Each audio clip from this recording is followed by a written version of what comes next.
Ang Pinoy legend sa larangan ng billiards or pool na pinahanga ang pinakasikat na podcaster sa buong mundo ating pag-usapan. Pero bago yan, huwag kalimutan i-like at i-subscribe ang ating channel. Ang tinutukoy po natin ay ang legend na walang iba kundi si Efren Bata Reyes, at ang kanyang napahanga naman ay ang former ring announcer ng Ultimate Fighting Championship or UFC na ngayon ay kilala bilang isa sa pinakasikat kung hindi man ang pinakasikat na personality sa YouTube or Spotify, si Joe Rogan. Panoorin ang video, pakinggan kung ano ang kanyang masasabi sa ating Pinoy legend na si Efren Bata Reyes. Yeah, they didn't have a sophisticated kicking method either. I think when the Filipinos came here and guys like Efren started kicking balls to get safe, that's when people started really opening their eyes to what was possible. Mm-hmm. Yeah.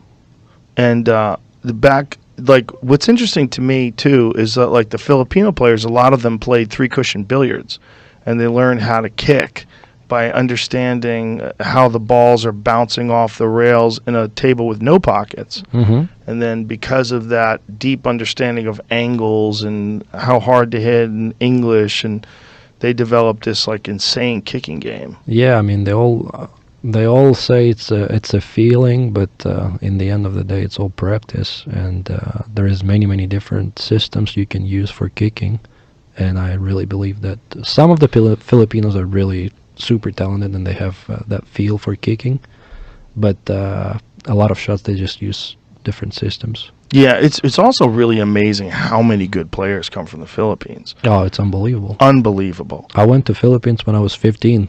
What was that like? It was crazy. I went with my friend, and I was playing everybody. You know, I was playing a bartender that I couldn't beat.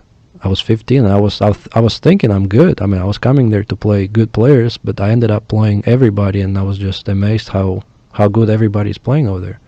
Like the guy who works 24 hours behind the bar just never plays pool. I mean, he's just a regular player in some random pool room, can run a couple of racks playing 9-ball. That's how crazy it is. For me, it's insane. If you walked into the bar here or anywhere else, I mean, would you imagine that the guy will run a 2-pack of 9-ball? Probably not. Yeah, most likely not. And it happened multiple times for me there. Really? So Yeah. the level seemed higher there. Yeah, and the game is really big. I mean, the taxi drivers, everybody knows who Efren Reyes is, Francisco Bustamante. I've met people that are Filipino immigrants to America, and they'll tell me they're Filipino. I go, do you know who Efren Reyes is? And they're like, Bata. Yeah. They know who he is. It's amazing. Pool is really big in the Philippines. Well, pool came over the Philippines in the 1950s when the GIs were over there. So American GIs were over there, and they brought pool to the Philippines, and the Filipinos just took over. Yeah. It's pretty crazy how that transpired, because when they play over there, they're playing on very tough conditions because the tables are all damp because it's very humid outside, and a lot of times the tables are not balanced very well, and the cloth is dirty, and they use a lot of powder. Oh, yeah, you just throw it on the table. This is crazy. Yeah, they just leave it on the rails. They leave stacks of powder on the rails, which is unheard of anywhere else. No, and it's getting messy everywhere. See if you can find, there's these Efren Reyes matches where he still plays right now. He's playing all the time. He plays constantly, and they put them up online. If go to Star Billiards Efren Reyes, and so when he's playing, not only do they have powder all over the table, which gets on everything, it's all over the table, but every time someone's about to shoot, someone who's either gambling or someone who's been assigned to it comes over and marks chalk where all the balls are in case someone moves the balls. So that's a big distraction. And then there's 50 people around the table with flip-flops talking on their cell phones. Well, also the action side of pool in Philippines is huge. Like you have people betting every game, like yelling names before every game starts, and you have like chickens running around the table. That's Literal chickens. Yeah. Yeah. Yeah. I was watching the Alex Pagulayan video, and you hear. That's very common in Philippines. Yeah, it's. See, do you have any videos from Star Billiards? I don't know exactly what I'm looking at. Nothing's coming up from like a Star Billiards account. or Yeah, I'll anything. find something for you. It's pretty specific, but the scene there is so fascinating because it's contrary to everything that you would ever expect in a pool tournament. In a tournament, other than the Mosconi Cup, where people are cheering in between shots, in these matches that they're playing, there's so much distraction. Oh, distractions every shot. I mean, they're trying to shark you too, because if you're a foreign player coming to Philippines, they most likely will be betting against you. Yeah. So, Oh yeah, definitely. See, I'll find something for you here. Hold on a second, Jamie.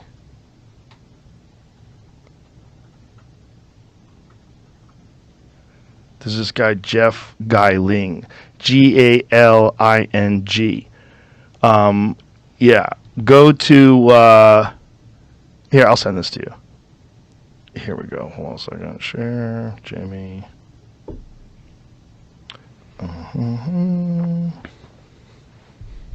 Here, I sent you something.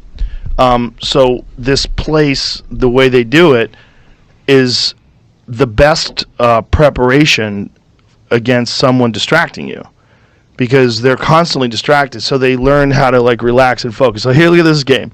So look. yeah, that's a typical game in Philippines. Everyone's smoking cigarettes. People are taking selfies.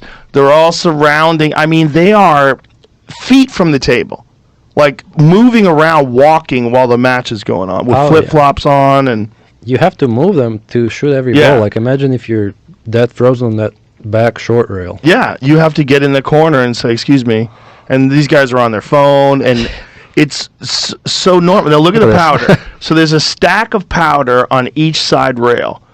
And the stack of powder is so that they can use it and keep the cue ball moving slick through their hand. But no one anywhere else does this. No. Well, you can also imagine how humid it is over there. But he's just practicing right now. He's getting ready and warming up. So scoot ahead a little bit so you can actually see the match. This is not the match for sure. Here we go. Now he's actually playing. So that fucking powder, that shit gets on the table itself, and it slows everything down. And it also makes the balls cling. They stick to each other. Oh, yeah, he's grabbing the cue ball before every game starts, too, and Yeah. it gets on the cue ball, and then... But all the balls are because dirty. they play in these imperfect conditions, because they're accustomed to it, they develop these amazing strokes. I mean, yeah. Efren's stroke is just a thing of beauty. And also, I think that's probably one of the reasons why they chose heavier cues, because they were dealing with this very slow cloth, because it was always dirty, humid conditions. So in humidity, the balls don't move as well because there's dampness on the table.